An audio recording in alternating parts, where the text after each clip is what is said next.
नमस्कार दोस्तों, DevOps tech park की इस नई वीडियो में आप सभी का स्वागत है। मेरा नाम है अमित और आज की इस वीडियो में हम बात करने वाले कि कैसे आप अपनी किसी एक एप्लीकेशन को कंटेनराइज कर सकते हैं डॉकर फाइल की मदद से। तो चलिए शुरू करते हैं। ऑलराइट, तो आज इस वीडियो में जो भी हम करने वाले हैं उसे हम पहले समझ लेते हैं।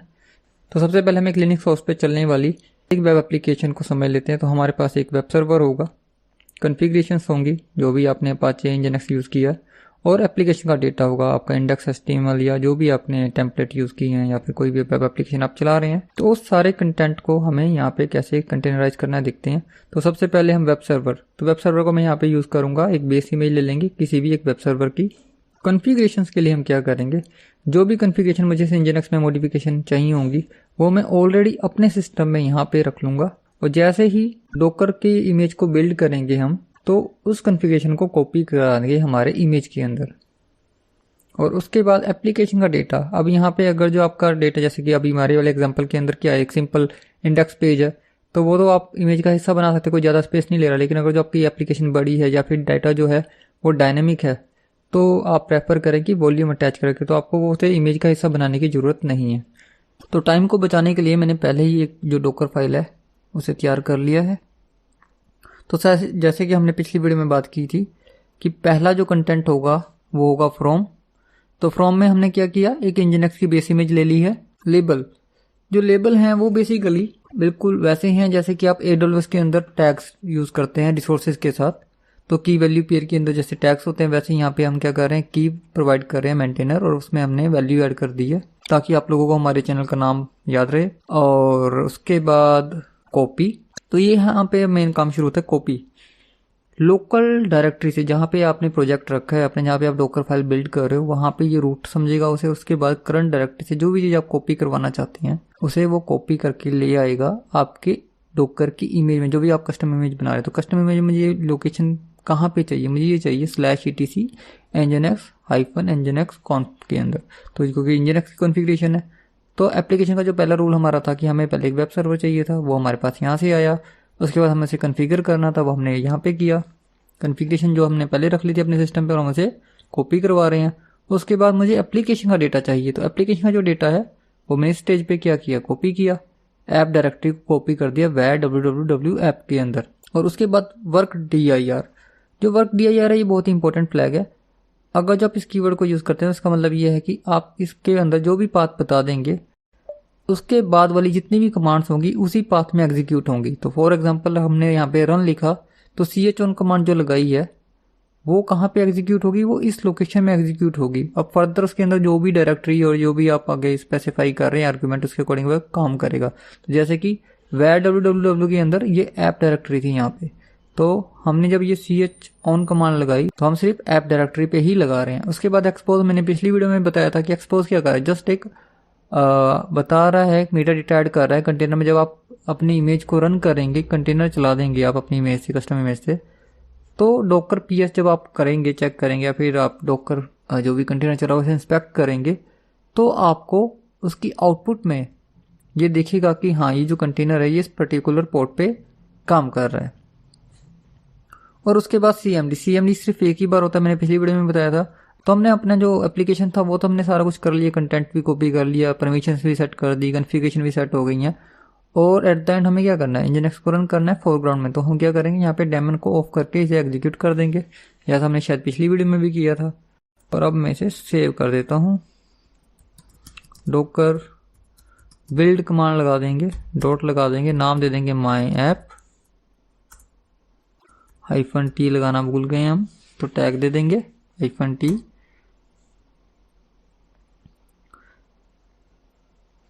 तो बिल्ड कमांड जैसे रन हुई है तो इसने बेस इमेज ले ली। बेस इमेज ऑलरेडी मेरे पास डाउनलोड थी मेरे सिस्टम में, तो ज़्यादा टाइम नहीं लगा। उसके बाद इसने लेबल सेट किया, डेटा कॉपी कर दिया जो कॉन्फ़िगरेशन फाइल थी, एप्लीकेशन का डेटा कॉपी किया और वर्किंग डायरेक्टरी सेट करी, और जो हमारे पास फाइनल इमेज है वो आ गई। अब हम इसे रन करके देखते हैं। डॉकर रन -d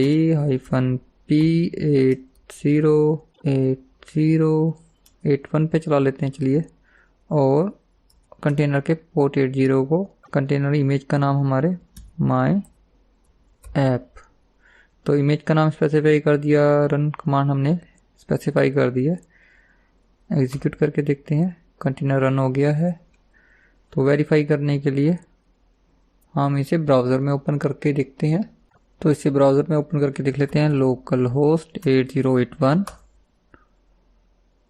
तो ये देखिए हमारा जो वेब एप्लीकेशन है वो रन हो चुकी है।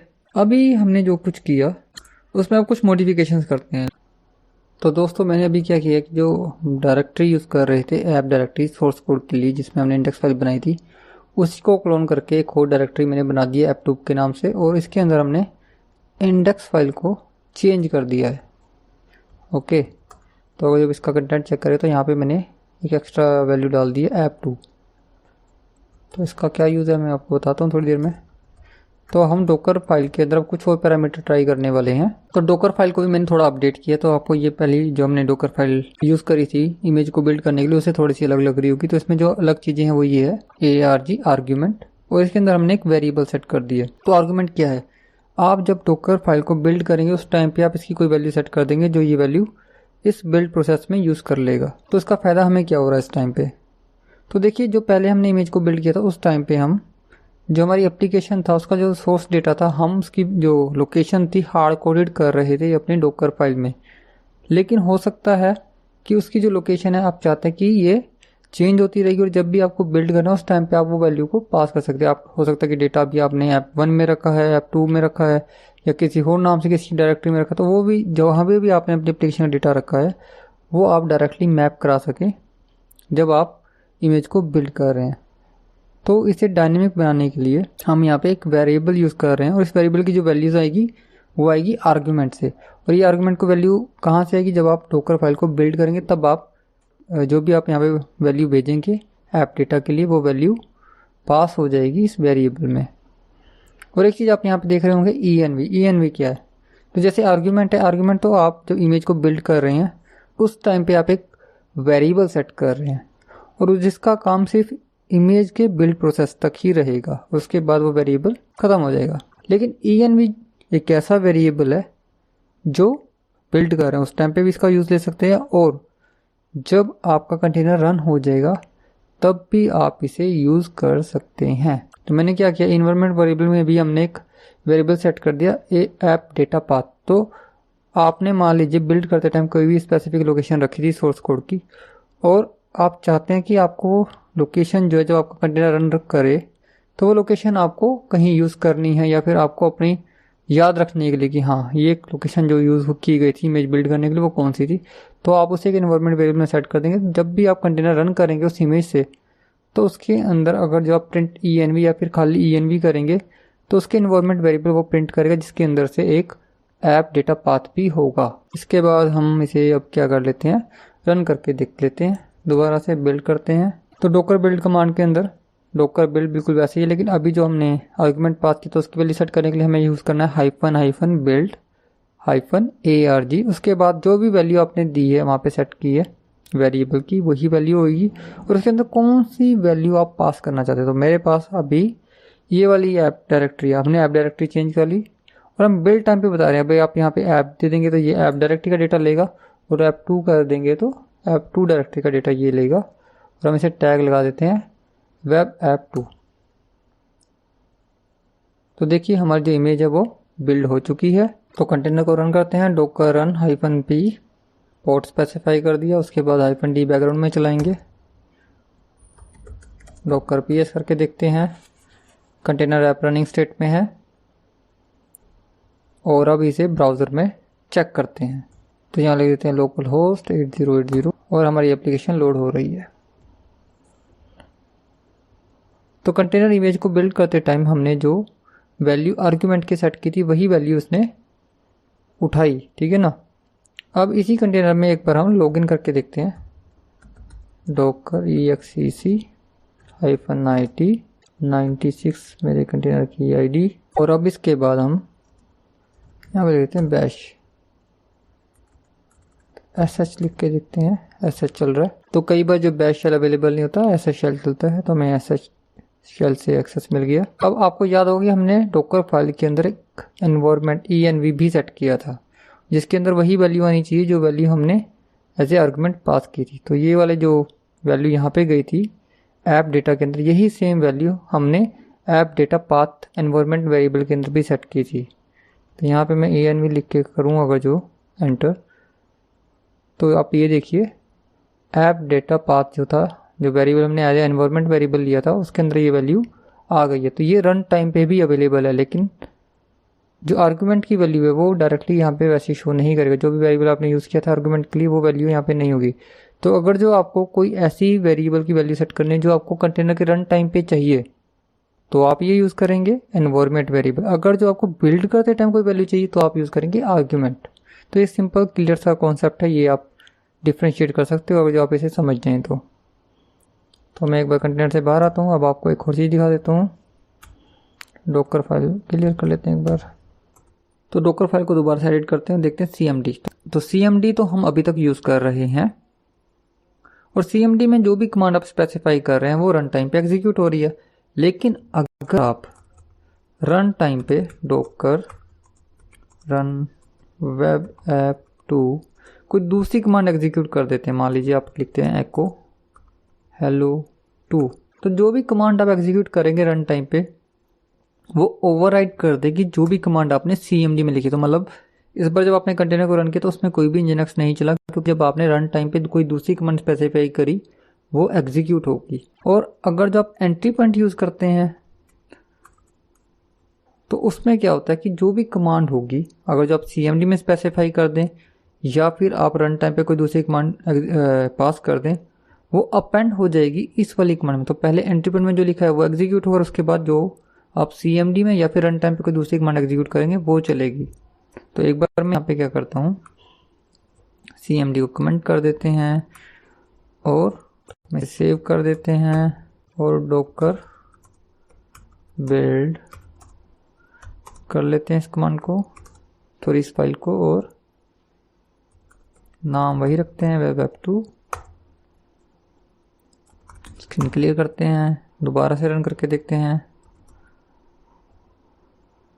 तो सेम मैं वैसे ही रन कर रहा हूँ, और इस बार हमने हेलो 2 बाहर से दिया और एक हेलो जो था ऑलरेडी हमारे एंट्री पॉइंट में। तो देखिए क्या हुआ, इसने पहले जो हेलो लिखा हुआ था एंट्री पॉइंट में वो प्रिंट किया, और उसके बाद जो भी कमांड आपने दिया वो अपेंड कर दी पहली कमांड में। तो मतलब इसने इसे एग्जीक्यूट नहीं किया, एको को इसने अलग कमांड नहीं लिया, जो भी कमांड आपने यहाँ पे डाली वो उसने सिंपली अपेंड कर दिया पहले वाली कमांड में। मैं बताता हूँ क्या मैं बोल रहा हूँ। तो यहाँ पे जो कमांड थी बेसिकली वो थी एको हेलो। उसके बाद जो भी चीज़ आपने रन टाइम पे डाली वो इसने बस यहाँ पे इसे आगे यूज़ कर लिया। तो एंट्री पॉइंट बन गई किसी भी कमांड को जब आप रन टाइम पे एग्जीक्यूट कर रहे हैं। और आप एंट्री पॉइंट और CMD दोनों इकट्ठे भी यूज़ कर सकते हैं। तो लेकिन यहाँ पे इसे दिखाने के लिए एग्जांपल को मैं nginx की जगह पे आपको यहाँ पे लिख के देते हैं हेलो 5, ठीक है। तो हम देखते हैं क्या होगा। पहले हम डॉकर को बिल्ड करेंगे वापस। इमेज हमारी तैयार हो गई है, दोबारा से रन करते हैं। तो देखिए पहले उसने एंट्री पॉइंट की जो कमांड थी वो एग्जीक्यूट करी, और उसके बाद उसने जो CMD में लिखा था उसे उसने बिन sh के साथ एग्जीक्यूट कर दिया। और अब आप यहाँ पे मान लीजिए लिख देते हैं हेलो 7। तो इसने क्या किया, जो चीज़ आपने CMD में दी थी वो तो ओवरराइड कर दी, लेकिन जो पहले वाला हेलो वो एंट्री पॉइंट से तो वो वैसा का वैसा ही रहा। तो जब आपको कोई कमांड अपेंड करनी होती है तो आप एंट्री पॉइंट यूज़ करते हैं, अदरवाइज आप CMD भी यूज़ कर सकते हैं। और इसके अलावा डॉकर के ऑफिशियल डॉक्यूमेंट में और भी बहुत सारे जो पैरामीटर्स हैं अवेलेबल हैं, वो आप ज़रूरत के हिसाब से देख सकते हैं, समझ सकते हैं। लेकिन यहाँ पे मैंने कुछ इंपॉर्टेंट चीज़ें हाईलाइट करने की कोशिश की है, जैसे कि फ्रॉम आप सबको पता है पहली एंट्री यहीं से शुरू होगी। लेबल्स आप लगा सकते हैं, बता सकते हैं कि आपको जो टैगिंग करनी है कि, लेकिन ऐड भी कॉपी जैसा ही है। इसमें थोड़ा सा ये फ़र्क है, मान लीजिए आपको कोई FTP सर्वर है, वहाँ से डायरेक्टली डेटा डाउनलोड करना, जैसे सिंपल ऐड लिखिए और वो FTP का लोकेशन दे दे, ये डायरेक्टली वहाँ से जो डेटा है डाउनलोड कर लेगा। तो ऐड कमांड आप खुद से ट्राई कीजिएगा, नहीं हुआ तो मुझे बताइएगा कमेंट में, आपको एक अगली वीडियो में इसके ऊपर भी डाल दूंगा बना के। और इसके बाद है ENV आप देख चुके हैं, आर्गूमेंट आप देख चुके हैं, इन दोनों में आपको फ़र्क समझ आ गया। एनवायरनमेंट वो जब आपको रन टाइम में कोई चीज़ चाहिए, आर्गूमेंट वो जब आप सिर्फ बिल्ड के टाइम पे यूज़ करना चाहते हैं कोई वेरिएबल को। वर्क डायरेक्टरी वो है कि इसके बाद जब भी आप इसको स्पेसिफाई कर देंगे, आने वाली जो अगली कमांड होंगी, स्टेजेस होंगी, जो भी कमांड एग्जीक्यूट होंगी वो उस लोकेशन पे होंगी। उसके बाद है CMD अभी आपने एक्शन में देखा, और एंट्री पॉइंट और CMD में क्या फ़र्क है वो भी आप देख चुके। CMD के अंदर जो भी आप कमांड रन कर रहे होंगे वो एग्जीक्यूट होती है, और CMD एक ही बार आ सकता है। तो आप अपने यूज़ केस के हिसाब से चूज़ कर सकते हैं कि आपको एंट्री पॉइंट यूज सूट करता है या फिर CMD। और उसके बाद एक्सपोज, ये जस्ट एक एडवर्टाइज करने के लिए कि ये वाला मेरा कंटेनर है और इस पोर्ट पे चल रहा था। तो आई होप दोस्तों इस वीडियो से आपको एक बेहतर अंडरस्टैंडिंग हो गई होगी डॉकर फाइल को बनाने की। आप ट्राई कीजिएगा, अगर जो कोई दिक्कत परेशानी होगी तो आप मुझे कमेंट कर सकते हैं। और अगली वीडियो में हम एक और लेवल अप जाएंगे, जिसके अंदर मैं आपको बेस्ट प्रैक्टिसेस बताऊंगा कि कौन कौन सी चीज़ों को आपको ध्यान रखना है और कौन कौन सी ऐसी गलतियां जो आपको नहीं करनी है डॉकर फाइल को बनाते हुए। तो तब तक के लिए दोस्तों बाय, जय हिंद।